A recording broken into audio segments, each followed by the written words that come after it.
नमस्कार, स्वागत है आपका हमारे YouTube चैनल जिसका नाम है हम है ना ऑलवेज विथ यू में। जैसा कि स्क्रीन पर आप देख रहे हैं 1857 आधुनिक भारत भाग 2 1857 की क्रांति, इसका आज हम अध्ययन करने वाले हैं। देखिए 1857 की क्रांति में क्या इसके प्रमुख कारण रहे और कहाँ से ये शुरू हुआ और कहाँ पर ये ख़त्म हुआ और कौन कौन सी जगह किन किन लोगों ने नेतृत्व प्रदान किया और किन किन लोगों ने उन जगह पर हुए विद्रोह को दबाया। इन सारी सब डिटेल का आज हम अध्ययन करने वाले हैं। तो शुरू करते हैं। देखिए जो 1857 की क्रांति के हैं वो 3 चरण माने जाते हैं। पहला चरण 1740 से लेकर 1765 का, दूसरा चरण 1765 से लेकर 1813 का और तीसरा चरण 1813 से लेकर 1857 तक का। अब देखिए जो प्रथम चरण है, ठीक है, प्रथम चरण में अंग्रेज़ों ने क्या किया कि भारतीय रियासतों के समकक्ष आने की नीति अपनाई, मतलब उनकी बराबरी की। ठीक है, इस प्रथम चरण में वो उनके बराबर आ गए। देखिए अंग्रेज ये तो है नहीं कि सीधा आएंगे भारत पर और अपना शासन स्थापित कर लेंगे। उनके पास इतने संसाधन मौजूद नहीं थे, इतनी शक्तियाँ मौजूद नहीं थी कि वो किसी राज्य पर आक्रमण करे और उसको हथिया ले। तो इस प्रकार उन्होंने क्या किया कि 1740 से लेकर 1765 तक वो उन रियासतों के बराबर आ गए और अपने संसाधनों को उनके बराबर कर लिया, अपनी शक्तियों को उनके बराबर कर लिया। ठीक है, इस प्रकार से उन्होंने प्रथम चरण में ये काम किया।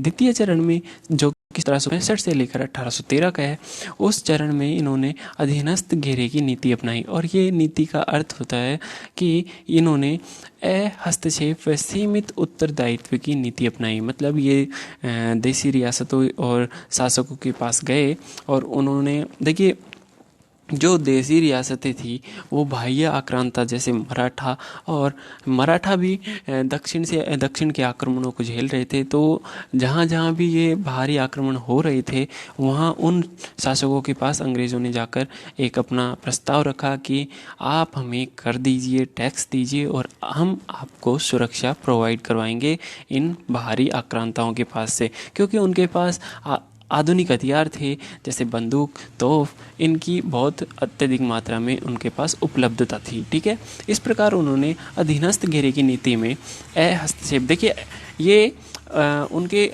आंतरिक शासन में कोई हस्तक्षेप, मतलब आंतरिक ना ही बाहरी, सिर्फ ये जब बाहरी आक्रमण होते थे तब राज्यों की मदद करते थे और इसके बदले में राज्य उनको कर प्रदान करता था। ठीक है, इस प्रकार की अधीनस्थ घेरे की नीति उन्होंने अपनाई। ठीक है, आंशिक रूप से ये जो राज्य हैं और साम्राज्य है उनको अपने अधीन करते गए।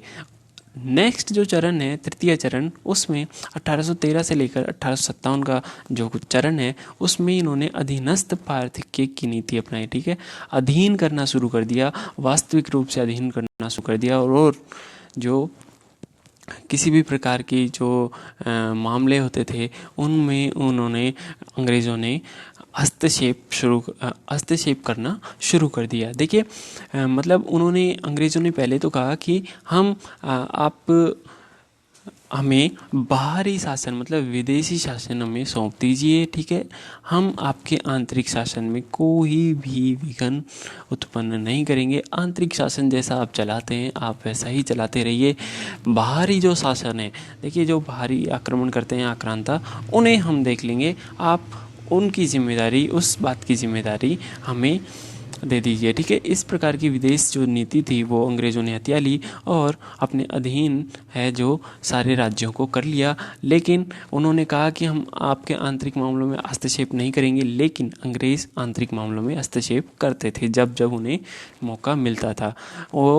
उन्होंने अपनी बातों का पूर्ण रूप से पालन कभी किया ही नहीं। ठीक है, यही सब वजह हैं जो 1857 की क्रांति की वजह बनती हैं। ठीक है, इस प्रकार से ये जो तीसरा चरण है वो अधीनस्थ पारतंत्र्य की नीति इस पर आधारित था। ठीक है, ये 3 चरण हो चुके हैं। नेक्स्ट हम बात करते हैं, देखिए 1857 की क्रांति के जो आर्थिक कारण हैं उनके बारे में। देखिए अंग्रेज़ हैं, अंग्रेज़ टैक्स लगाएंगे। ठीक है, किस प्रकार टैक्स लगाएंगे? जो टैक्स की नीतियां लगाई, बंदोबस्त किए टैक्स के, रेवेन्यू के, तो पहला था स्थायी बंदोबस्त। देखिए, पहला था बंगाल का गवर्नर जनरल वॉरेन हेस्टिंग। इसने 1772 में पंचवर्षीय और 1777 में एक वर्षीय भू राजस्व का बंदोबस्त किया, लेकिन वो फेल हो गया। उससे अंग्रेज़ों को कोई स्थायी रेवेन्यू प्राप्त नहीं हुआ। फिर आया लॉर्ड कॉर्नवालिस। इसका जो ये गवर्नर जनरल रहा 1786 से लेकर और 1793 तक बंगाल का गवर्नर जनरल रहा। इसने 1793 में, ठीक है, इसने 1793 में स्थायी बंदोबस्त नाम की ये कर प्रणाली इसने लागू की। तो इसमें क्या होता था कि किसान होता था और किसान और अंग्रेज़ इन दोनों के बीच में एक ज़मींदार को नियुक्त कर दिया। किसान और ज़मींदार को किसान की संपूर्ण भूमि का स्वामी बना दिया और ज़मींदार किसान से कर लेगा और जो ज़मींदार है वो कर अंग्रेज़ों को ये दे देगा। तो इस प्रकार की जो स्थायी बंदोबस्त की नीति थी वो, देखिए, जमींदारी 20 वर्षों हेतु दी गई, ठीक है, एक जमींदार को। और कर जमींदार द्वारा सही समय पर जमा नहीं करवाने पर एक कानून होता था उस समय, सूर्यास्त कानून, ठीक है। आईएएस में आया हुआ क्वेश्चन है प्रीलिम्स में, ठीक है। ये सूर्यास्त कानून द्वारा उसकी जमींदारी नीलाम कर दी जाती थी, ठीक है। तो किसान से कर लेगा जमींदार और जमींदार कर दे देगा अंग्रेज़ों को। इस प्रकार से किसान और अंग्रेज़ों के बीच में जमींदार की नियुक्ति स्थायी बंदोबस्त में थी और जमींदारी 20 वर्षों के लिए लीज पर दी जाती थी। ये जो स्थायी बंदोबस्त है वो 19% जो भारत का 19% भाग है, बंगाल, बिहार, उड़ीसा, इस पर ये लागू थी, ठीक है। फिर दूसरी जो बंदोबस्त आती है वो थी रैयतवाड़ी, ठीक है। इसमें कैप्टन रीड व टॉमस मुनरो इन दो लोगों द्वारा ये लागू की गई। अब इसमें क्या कर दिया कि जमींदार को समाप्त कर दिया। अब किसान सीधा अंग्रेज को कर देगा, ठीक है। तो किसान और अंग्रेज के बीच में कोई भी बीच का बिचौलिया नहीं रहा। फिर ये जो रैयतवाड़ी बंदोबस्त था वो भारत के सर्वाधिक भाग 51% भाग पर ये लागू था और इसमें जो एरिया आता था वो मद्रास व मुंबई और काफ़ी सारा दूसरा एरिया भी इस पर आता था। इन पर ये रैयतवाड़ी बंदोबस्त लागू हुआ करता था। फिर आती है महलवाड़ी सिस्टम, ठीक है।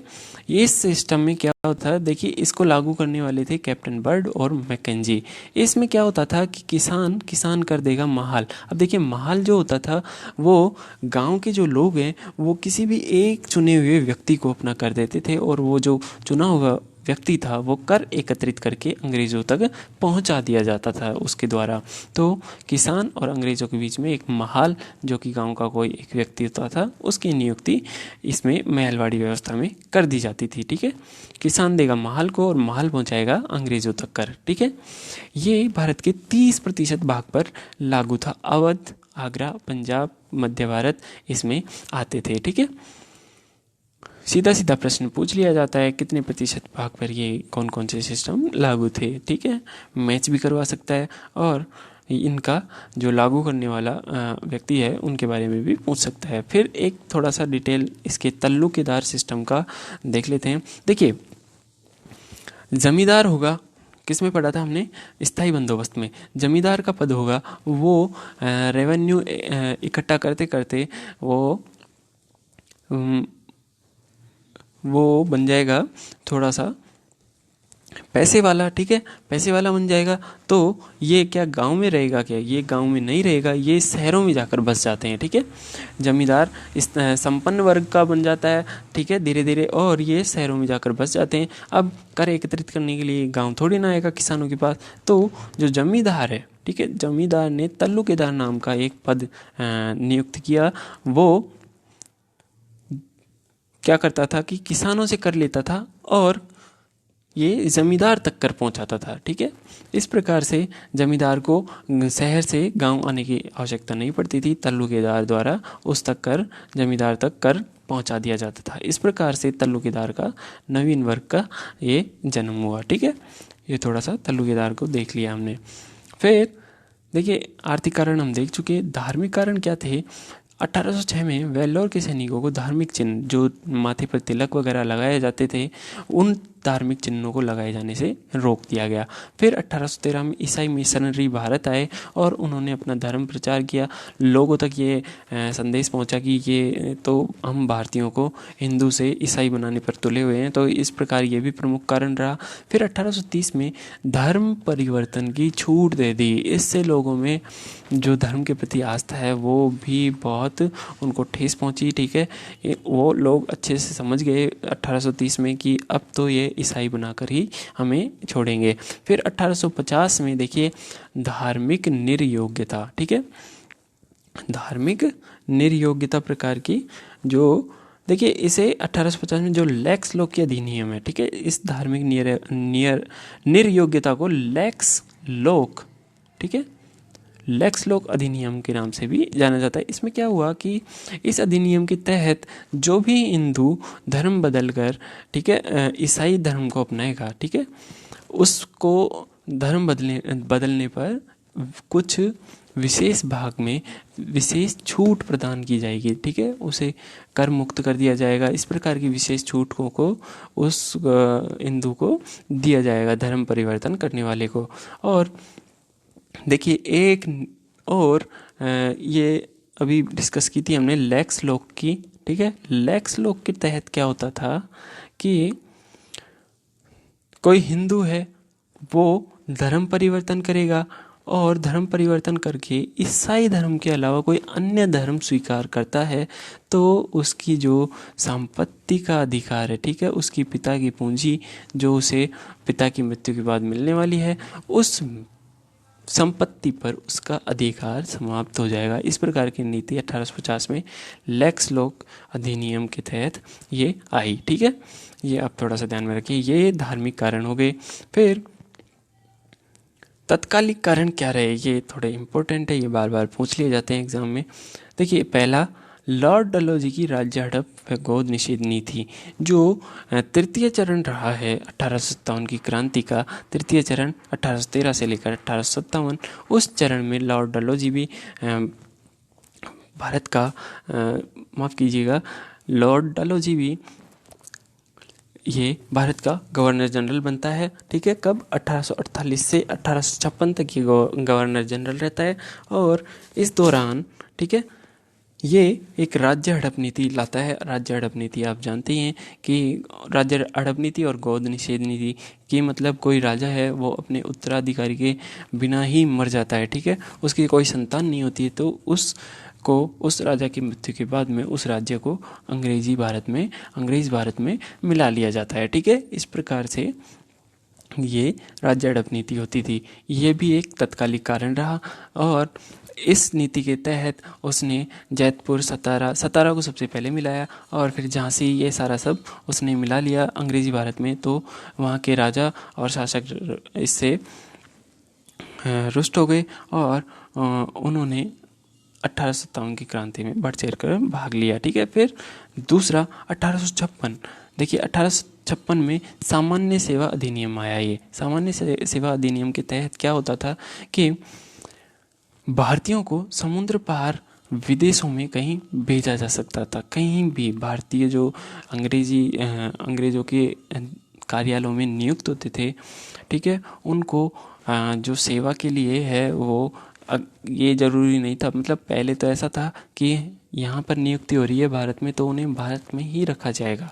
अब क्या हो रहा है कि सामान्य सेवा भर्ती अधिनियम ये कहता है कि आप अगर हमारी अंग्रेजी जो साम्राज्य है उसमें आप अगर सम्मिलित होते हैं एज ए कर्मचारी तो आपको हम ज़रूरी नहीं है कि हम भारत में ही रखें, हम आपको समुद्र पार ब्रिटेन में भी जहाँ भी हमारा कार्यालय है, जहाँ आवश्यकता है वहाँ भी हम आपको भेज सकते हैं। तो ये भी एक तत्कालिक कारण रहा है, क्योंकि भारतीय मानते थे कि समुद्र पार जाना, ठीक है, क्या होता था कि अशुद्ध हो जाता था, वो व्यक्ति अशुद्ध, इस प्रकार की जो धारणा है उस समय प्रचलित थी। तो इस प्रकार की भी तत्कालिक कारण रहा। फिर बात करते हैं जो तीसरा इम्पोर्टेंट है, मेन तत्कालिक कारण जो क्या रहा। देखिए चर्बी वाला कारतूस, ठीक है, चर्बी वाला कारतूस ये दमदम शस्त्रागार में, जो कि कलकत्ता में स्थित है, उसमें सबसे पहले लाया गया। और देखिए चर्बी वाला जो कारतूस है वो 1857 जनवरी में लाया गया। ये ब्राउन बेस राइफल पहले इस्तेमाल होती थी, उसके स्थान पर एक एनफील्ड राइफल आए, उसमें चर्बी वाला कारतूस डलता था। और इस चर्बी वाले कारतूस को मतलब चर्बी, देखिए इसमें गाय और सूअर, ठीक है, गाय और सूअर, इन दोनों की चर्बी यूज़ होती थी। गाय हिंदू के लिए पवित्र थी और सूअर मुसलमानों के लिए हराम था, ठीक है। तो इस प्रकार मुस्लिम और हिंदू इन दोनों ने इस चीज़ का बहिष्कार किया कि हम ये यूज़ नहीं लेंगे, लेकिन अंग्रेज़ ज़बरदस्ती उनको ये यूज़ करवाना चाहते थे। तो इस प्रकार ये भी बहुत इम्पोर्टेंट तत्कालिक कारण था। फिर जो विद्रोह की योजना बनी, ठीक है, ये बनी, देखिए कैसे बनी कि जो राज्य हड़प नीति थी डलहौजी की, उसकी शिकायत करने के लिए अजीमुल्ला और राजा रानोजी, देखिए अजीमुल्ला नाना साहब के सलाहकार थे, ठीक है, नाना साहब का जो असली नाम है वो धोंदू पंत है, ठीक है, उनके सलाहकार अजीमुल्ला, ठीक है, और राजा रानोजी जो कि सतारा के अपदस्थ राजा थे, उन दोनों के द्वारा इस राज्य हड़प नीति की शिकायत करने के लिए लंदन जाया जाता है। और वहीं पर इसकी शिकायत करने के दौरान ही वो जो विद्रोह है उसकी योजना लंदन में ही तैयार करते हैं और विद्रोह की तिथि 31 मई 1857 को तय कर दी जाती है, ठीक है। और क्रांति का चिन्ह कमल, जो कि सैनिक छावनियों तक पहुंचाया जाता है सैनिकों के लिए, और रोटी, जो कि गांव-गांव पहुंचाकर ये संदेश दिया जाता है कि अब 31 मई 1857 को क्रांति होगी अंग्रेज़ों के विरुद्ध, ठीक है। अब देखिए योजना बन गई तो विद्रोह का आरंभ हो जाएगा। देखिए विद्रोह का आरंभ जो तय तिथि थी उससे पहले ही हो जाता है। कैसे? प्रथम विद्रोह कैसे कि कलकत्ता की बैरकपुर छावनी का सैनिक मंगल पांडे, आप परिचित होंगे, ठीक है, जो कि गाजीपुर वर्तमान बलिया यूपी का निवासी है, ठीक है। मंगल पांडे 34वीं NI रेजिमेंट का सैनिक होता है। ये कैप्टन बाग और कैप्टन ह्यूसन, ठीक है, इन दोनों की हत्या गोली मारकर कर देता है 29 मार्च 1857 को, ठीक है। देखिए तिथि तय की गई है 31 मई 1857 को और हत्या हो रही है 29 मार्च 1857 को। तो ये प्रथम विद्रोह पहले ही हो जाता है तय तिथि से, ठीक है। फिर इस जुर्म में 8 अप्रैल 1857 को मंगल पांडे को फांसी दी जाती है और ये जो 1857 की क्रांति है उसमें सबसे पहले शहीद होने वाला प्रथम क्रांतिकारी बन जाता है, ठीक है। फिर दूसरा विद्रोह होता है जिसे सिपाही विद्रोह के नाम से भी जाना जाता है। ये होगा 10 मई 1857। देखिए 31 मई तय की गई है, अब दूसरा विद्रोह हो जाएगा 10 मई 1857 को। मेरठ छावनी की 20वीं NI जो रेजिमेंट है सैनिकों की, उन्होंने विद्रोह कर दिया और वहाँ से मेरठ को जीत करके दिल्ली की ओर कूच कर जाते हैं, ठीक है। फिर 15/5/1857 को दिल्ली पहुंचकर बहादुर शाह द्वितीय, जो कि उस समय मुगल सम्राट रहता है, उसको अपना भारत का सम्राट घोषित करके जो क्रांतिकारी नेता है वो अपना सरदार नियुक्त कर देते हैं, ठीक है। इस प्रकार से ये बहुत मतलब बहादुर शाह द्वितीय है वो बहुत बूढ़ा हो चुका होता है, करीबन 90 साल का हो चुका होता है। तो ये पर्याप्त नेतृत्व 1857 की क्रांति को प्रदान नहीं कर पाता है। ये भी 1857 की क्रांति का असफल होने का कारण है, ठीक है। तो ये हम थोड़ा आगे देखेंगे। अब देखिए महत्वपूर्ण बिंदु जो 1857 की क्रांति के दौरान घटित हुए वो क्या रहे कि जो पंजाब है, पंजाब ने नामधारी सिखों द्वारा सशस्त्र विद्रोह हुआ, ठीक है।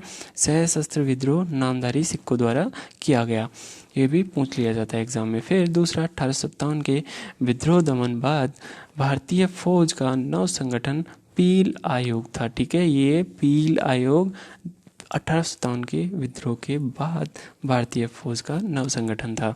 फिर देखिए जो 1857 की क्रांति के दौरान मौजूद उर्दू कवि थे प्रमुख, वो था मिर्जा गालिब।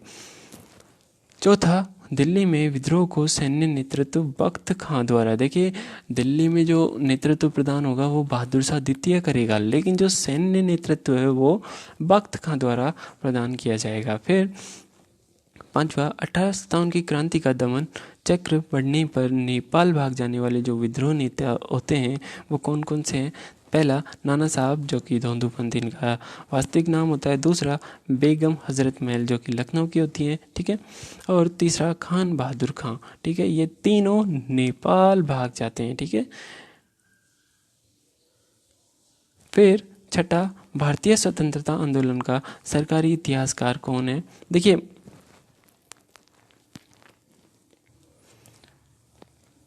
इतिहासकार कौन है? S.N. सेन। उस समय ये सरकारी दफ्तर में मौजूद थे, कार्यरत थे, तो इन्हें सरकारी इतिहासकार कह दिया गया भारतीय स्वतंत्रता आंदोलन का। नेक्स्ट जो सातवां है, इतिहासकारों ने बहादुर शाह द्वितीय की पत्नी जीनत महल, देखिए जीनत महल है ना, वो बहादुर शाह द्वितीय की पत्नी थी, और इतिहासकारों ने कहा कि जीनत महल है जो अंग्रेज़ों की मदद कर रही थी, अंग्रेज़ों तक उनकी जो रणनीतियाँ थी उनको अंग्रेज़ों तक पहुंचा रही थी बहादुर शाह द्वितीय की पत्नी जीनत महल, ठीक है। इसने धोखेबाजी की थी बहादुर शाह द्वितीय से और बाकी 1857 की क्रांतिकारियों से, ठीक है। तो इसे देशद्रोही माना जाता है जीनत महल को, ठीक है। फिर आठवां पॉइंट हो गया, मद्रास इस विद्रोह से अछूता रहा। देखिए, मद्रास ने इस विद्रोह में बिल्कुल भी भाग नहीं लिया। मद्रास एक बहुत बड़ा पार्ट रहा है भारत का, वो इस विद्रोह से अछूता रहा। तो इस प्रकार से प्रमुख वन लाइनर पॉइंट्स थे, तो ये एग्ज़ाम में सीधे सीधे पूछ लिए जाते हैं। नेक्स्ट हम बहुत इम्पोर्टेंट बात है, बहुत इम्पोर्टेंट टेबल है, इसको आप याद में रखिएगा ही रखिएगा। ये एक दो बार देखने पे याद नहीं होगी, इन्हें बार बार देखता रहना पड़ेगा। देखिए, जो हम देखेंगे क्रम संख्या, विद्रोह का केंद्र, विद्रोह का समय, और उस विद्रोह के केंद्र पर किन लोगों ने नेतृत्व प्रदान किया, और उस जो केंद्र पर है उसे कुचलने वाला कौन सा अंग्रेज अधिकारी था। देखिए, सबसे पहले विद्रोह होगा मेरठ में, प्रथम सिपाही विद्रोह 10 मई 1857 को। नेतृत्व प्रदान करेगा बख्त खां और कदम सिंह, ठीक है। मेन इम्पोर्टेंट जो नेतृत्व आता है वो बख्त खां का आता है। देखिए, कुचलने वाला अधिकारी यहाँ पर कोई नहीं होता है, क्योंकि ये मेरठ के जो सैनिक होते हैं वो दिल्ली कूच कर जाते हैं, ठीक है। तो दिल्ली पर इनका विद्रोह का दमन होगा। देखिए, दूसरा आता है जो क्रम है वो दूसरा, दिल्ली 11-12 मई 1857 को यहाँ पर विद्रोह होगा, और बहादुर शाह द्वितीय ने यहाँ पर नेतृत्व प्रदान किया। देखिए, बहादुर शाह द्वितीय को नेता बनाया गया है, नेतृत्व सैनिकों को बख्त खां ही प्रदान करेगा, ठीक है, बख्त खां, ठीक है, ये ही नेतृत्व प्रदान करेगा सैनिकों को। यहाँ का नेता सिर्फ बहादुर शाह द्वितीय को बनाया गया है। फिर यहाँ जो दिल्ली में जो विद्रोह हुआ उसको कुचलने वाला निकलसन और हडसन। देखिए, इसकी दमन के दौरान मृत्यु हो जाती है निकलसन की, ठीक है। तो दिल्ली में किसने कुचला? वो निकलसन और हडसन, ठीक है। फिर देखिए, तीसरा विद्रोह होता है बरेली में 31 मई 1857 को। बख्त खां और बहादुर खां द्वारा इसको नेतृत्व प्रदान किया जाएगा, और इसको कुचलने वाला अधिकारी कैंपवेल होगा, ठीक है। फिर चौथा विद्रोह होगा लखनऊ में 4 जून 1857 को।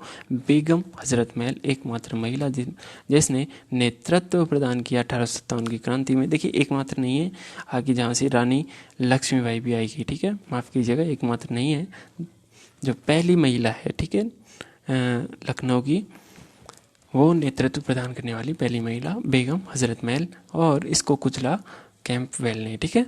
फिर पांचवा जो आता है वो झांसी आता है। 4 जून 1857 को यहाँ पर विद्रोह हुआ, रानी लक्ष्मीबाई ने नेतृत्व प्रदान किया, और जो कुचलने वाला अधिकारी था हीरोज ने रानी लक्ष्मीबाई की मृत्यु पर कहा कि यहाँ सोई हुई ये जो महिला है वो यहाँ उपस्थित सारे मर्दों में एक अकेली मर्द है, ठीक है। मतलब 1857 की क्रांति में शामिल होने वाले सभी मर्दों में यहाँ सोई हुई ये जो महिला है यही एकमात्र मर्द है, ठीक है। इस प्रकार की संज्ञा जो वाक्य है रानी लक्ष्मीबाई के लिए हीरोज ने कहा। फिर कानपुर आता है छठा। यहाँ 5 जून 1857 को क्रांति होगी, और यहाँ नेतृत्व प्रदान किया नाना साहब और अजीमुल्ला, ठीक है। यहाँ पर जो विद्रोह दबाया कैंपवेल व हेवलॉक ने। फिर सातवां आता है इलाहाबाद बनारस। यहाँ पर 6 जून 1857 को क्रांति का बिगुल बजाया जाएगा, और लियाकत अली यहाँ नेतृत्व प्रदान करेगा, और कर्नल नील द्वारा यहाँ पर विद्रोह दबाया जाएगा। 8वां जगदीशपुर बिहार, यहाँ 12 जून 1857 को क्रांति का बिगुल बजेगा और कुंवर सिंह अमर सिंह, ठीक है, इन दोनों ने यहाँ पर नेतृत्व प्रदान किया और इसे विलियम टेलर और विंसेंट आयर द्वारा यहाँ पर दमन किया गया, ठीक है। फिर नवा ग्वालियर, जून 1857, ये यहाँ पर तात्या टोपे, जिसका वास्तविक नाम रामचंद्र पांडुरंग है, उन्होंने यहाँ पर नेतृत्व प्रदान किया और हीरोज ने इसे इसका दमन करने का कार्य किया। फिर 10वां रोहिलखंड, जून 1857 में ही होगा। खान बहादुर खान ने इसे नेतृत्व प्रदान किया और किसने दबाया इसके बारे में जानकारी हमें नहीं मिलती है। तो इस प्रकार ये सारणी बहुत इम्पोर्टेंट हो जाती है। इसके बारे में सीधा सीधा पूछ लिया जाता है कि कौन सा अधिकारी था, ठीक है, कौन सा अधिकारी था जिसने सर्वाधिक विद्रोहों का दमन किया। तो देखिए 1, 2 कैंपवेल यहाँ भी आ रहा है, ठीक है। तो सर्वाधिक जो विद्रोह दबाने वाला था, कौन सा अधिकारी था, कैंपवेल, ठीक है। और सीधा सीधा पूछ लिया जाता है कि विद्रोह के दमन के दौरान जो मृत्यु प्राप्त करने वाला अंग्रेज अधिकारी था वो कौन था, निकलसन, ठीक है। इस प्रकार से प्रश्न बनते हैं। फिर एक प्रश्न बनता है कि जो क्रांति होने के जो प्रमुख केंद्र थे उनमें किस किस प्रकार कौन कौन से मतलब क्रम अनुसार क्रांतिकारी के केंद्रों को ये क्रम में जमाइए। तो क्रांति होने के कालानुक्रम अनुसार विद्रोह के केंद्रों का क्रम क्या हो जाएगा, पहला मेरठ, दूसरा दिल्ली, तीसरा बरेली, चौथा लखनऊ, ठीक है। इस प्रकार से यहाँ पर ये क्रांति आगे बढ़ती जाती है। मेरठ, दिल्ली, बरेली, लखनऊ, झांसी, कानपुर, इलाहाबाद, जगदीशपुर बिहार, ठीक है। इस प्रकार से ये क्रम हो जाएगा। लास्ट ये यहाँ तक पूछते हैं, झांसी तक पूछ लेते हैं, ठीक है, 5 तक पूछ लेते हैं। तो 5 तो आपको याद होने ही चाहिए, ठीक है। फिर जो देखिए अन्य जो केंद्र होते हैं, देखिए सीधा सीधा एग्ज़ाम में ये भी पूछ लिया जाता है कि कौन सा मतलब कौन सा क्षेत्र है जो 1857 की क्रांति के दौरान वो अछूता रहा 1857 की क्रांति से। तो देखिए थोड़े से 1-2 पॉइंट और हैं, मतलब 1-2 जगह और क्षेत्र और हैं जहाँ पर 1857 की क्रांति हुई। तो पहला क्या हो जाता है कि 1857 की क्रांति में असम, ठीक है, असम ने भी भाग लिया। दूसरा फैज़ाबाद, ठीक है, फैज़ाबाद में भी क्रांति का बिगुल बजा। तीसरा गोरखपुर, यहाँ पर भी क्रांति का बिगुल बजा। और चौथा मथुरा, यहाँ पर भी क्रांति का बिगुल बजा। तो ये चारों भी हैं और बाकी ये 10 तो हैं ही। तो 10 और 4 14 हो जाते हैं और इन 14 में से 3 तो क्रांति से संबंधित क्षेत्र दे देंगे और 1 अलग दे देंगे और पूछ लिया जाएगा कि कौन सा क्षेत्र क्रांति से अछूता था।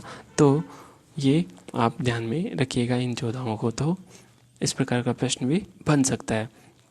देखिए जो क्रांति हुई उसके बारे में, ठीक है, उसके बारे में विभिन्न विचारकों के द्वारा विचार प्रकट किए गए 1857 की क्रांति के बारे में। तो वी.डी. सावरकर कहते हैं कि जो 1857 की क्रांति है वो भारत का प्रथम स्वतंत्रता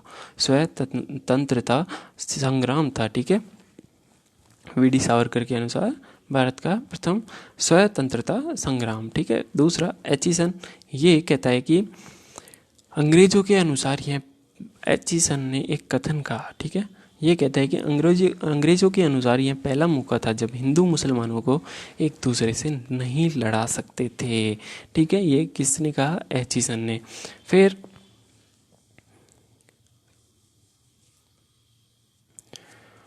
तो इस प्रकार देखिए फिर कार्ल मार्क्स आता है। कार्ल मार्क्स कहते हैं कि ब्रिटिश शासन को उखाड़ फेंकने के लिए भारतीय जनता की क्रांति कौन सी थी, 1857 की क्रांति। उन्होंने 1857 की क्रांति को नाम दिया ब्रिटिश शासकों को उखाड़ फेंकने के लिए भारतीय जनता की क्रांति। फिर एस.एन. सेन के अनुसार, एस.एन. सेन कहता है कि यह राष्ट्रीय विद्रोह नहीं था, यह स्वतंत्रता संग्राम था, ठीक है। इस प्रकार का कथन एस.एन. सेन द्वारा। फिर अशोक मेहता ने इसे कहा द ग्रेट रेबेलियन, ठीक है। आर.सी. मजूमदार द्वारा सिपाही विद्रोह का नाम दिया गया। और जो जेम्स आउटरम और डब्ल्यू टेलर है उन्होंने इसे षड्यंत्र की संज्ञा दे दी, ठीक है। अंग्रेजों के विरुद्ध भारतीयों का, हिंदुओं का षड्यंत्र, इस प्रकार की संज्ञा जेम्स आउटरम और डब्ल्यू टेलर ने दी। अब देखिए जो 1857 की क्रांति है वो असफल हो जाती है, उसमें क्या क्या प्रमुख कारण रहते हैं। देखिए विद्रोह स्थानीय रहा, सीमित रहा, ज़्यादा फैला नहीं, आकस्मिक रहा, अचानक हुआ, कोई विद्रोह की योजना के तहत सारा सब हुआ नहीं। फिर असंगठित था, ठीक है, इसमें कोई मजबूत संगठन हमें देखने को मिला नहीं, ठीक है, बढ़ चढ़कर लोगों ने, सभी लोगों ने इसमें भाग लिया नहीं, तो इस प्रकार से ये असफल हो जाता है। दूसरा कारण, क्रांतिकारियों के पास सीमित संसाधन थे, उनके पास हथियार, गोला बारूद ये सीमित मात्रा में थे, और अंग्रेज़ों के पास भरपूर मात्रा में ये मौजूद थे, तो ये भी थोड़ा कारण असफल होने का रहता है। फिर क्रांतिकारियों के पास युद्ध कौशल और अनुभव की कमी थी, किस प्रकार से लीड करना है, क्या करना है, युद्ध कैसे लड़ना है, तो इन सारा सबका वहाँ पर जो है अभाव था, तो इसी वजह से असफल हो गई क्रांति। फिर नेतृत्व करने वाले सही योग्य नेता की कमी थी। बहादुर शाह को नेता बनाया, लेकिन वो बूढ़ा व्यक्ति, बूढ़ा हो चुका था, ठीक है, बहादुर शाह बूढ़ा हो चुका था, तो उसने वो सही से नेतृत्व प्रदान नहीं कर पाया, ठीक है। इस प्रकार ये भी असफल होने की जो है कारण रहता है। और पांचवा, आपसी स्वार्थ, ईर्ष्या देश में घिरे होना, मतलब यह इसकी मदद कर रहा है, नहीं ये तो मेरा दुश्मन है। एकता का अभाव था, ठीक है, एकता का अभाव था भारतीयों में उस समय। तो ये पांचों कारण असफल होने के रहे, ठीक है, और एक दो कारण प्रमुख और थे, ठीक है। तो इस प्रकार से ये असफल होने के प्रमुख कारण यहाँ पर रहते हैं। देखिए असफल होने में, देखिए जो देसी रियासतें थी उन्होंने इस स्वतंत्रता संग्राम में भाग लिया ही नहीं। भाग तो लेने की दूर की बात है, उन्होंने क्रांतिकारियों का जो विद्रोह हुआ उसको दबाने के लिए अपनी सेना और भेज दी अंग्रेज़ों की मदद करने के लिए। तो ये जो स्थानीय शासक थे देसी रियासतों के, वो उन्होंने साथ नहीं दिया और ये असफल हो गई। तो इस प्रकार ये 5-6 कारण हैं असफल होने के। तो सीधा सीधा एग्ज़ाम में पूछ लिया जाता है एग्ज़ाम कि 1857 की क्रांति को असफल होने के जो कारण है निम्न में से कौन सा कारण नहीं रहा। तो आप ये सब ध्यान में रखिएगा। नेक्स्ट, जो विद्रोह के परिणाम के फलस्वरूप हमें क्या देखने को मिला कि जो 1 नवंबर 1858 है वहाँ पर भारत सरकार अधिनियम 1858 आया, ठीक है।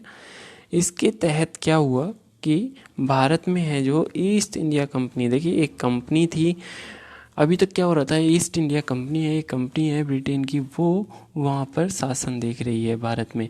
अब जो ईस्ट इंडिया कंपनी है उसका शासनकाल समाप्त कर दिया और भारत का प्रशासन सीधे ब्रिटिश ताज के अधीन कर दिया, ठीक है।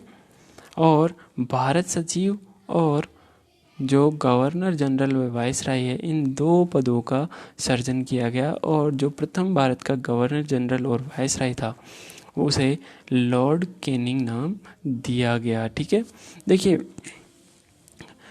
ये मान लीजिए भारत है और इसका मैं 2 भागों में विभाजन कर देता हूँ। एक तरफ है देसी रियासतें और एक तरफ है अंग्रेज़ भारत, ठीक है, जो अंग्रेज़ों के वास्तविक रूप से अधीन था। अब इस अंग्रेज़ भारत में जो अधीन था उसमें क्या कहा जाता था, इसे भारत का गवर्नर जनरल, ठीक है।